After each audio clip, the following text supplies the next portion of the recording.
So a new Marvel game came out, at least in the beta, and after the high bar set by Insomniac's Spider-Man, well, Crystal Dynamics' Avengers is awful by any standard, not just that one. Marvel's Avengers is a service-based, co-op, third-person, level-based, hero action adventure looter shooter fighter developed by Crystal Dynamics and published by Square Enix, and honestly, it feels like something CD were forced to make. Before this, Crystal Dynamics had been working on the Tomb Raider reboot series, specifically the original game and Rise, its sequel. Now, what I think and what it feels like happened is something like this when it comes to this game. With the success of the MCU, Disney, who owned the rights to all Marvel characters, or nearly all the Marvel characters, I should say, wanted to move over into the gaming market and get a corner there. They tried a couple times with the Disney Infinity stuff and it never really worked. Service games have been getting more and more of a following, and Disney saw this and went to the publishing studio they have the best relation with, Square Enix, through their time with the Kingdom Hearts series, and offered them the Avengers brand to make a service game both could make money off of for a decent amount of time in the future.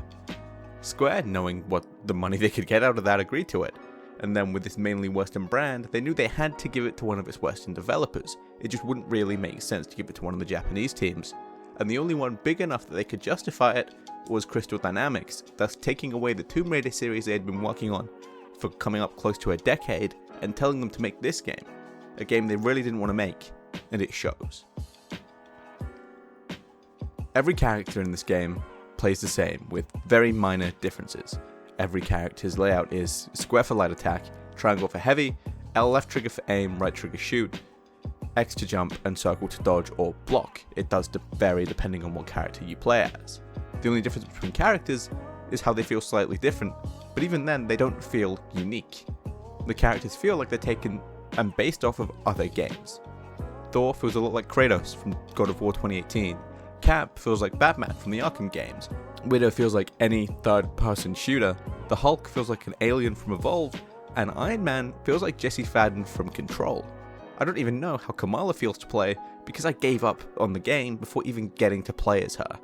Everyone feels like different playstyles of the same character, taking away the synergy these games have from having character types slot in alongside each other to benefit and change entire playstyles.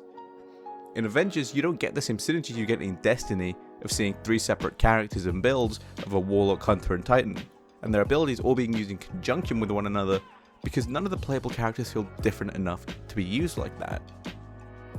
It doesn't feel like I can combine Hulk's abilities with Iron Man's with Kamala's. It feels like I would just be using Hulk's abilities while my teammates use Iron Man's and Kamala's.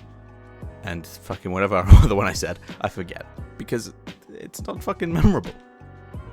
Intrinsically, this game feels slow and boring, and unfortunately that's something that moving from the beta to the main game isn't gonna fix.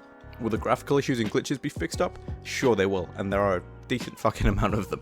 Will the characters feel like separate characters instead of slight alterations of the same one? No. This game feels like a half-assed job at not pissing off the Square Enix higher-ups from a studio forced to make a game they wanted no part in. Even the voice work from great actors like Nolan North and Troy Baker feels like they were just told to go in and read lines and they weren't given the kind of direction that got performances like that of Nathan Drake and Joel. This is a very short video and I did play a very short amount of time of the game, but what I did play brought me to this conclusion. Marvel's Avengers as a game feels like it in itself is a complete clinical failure.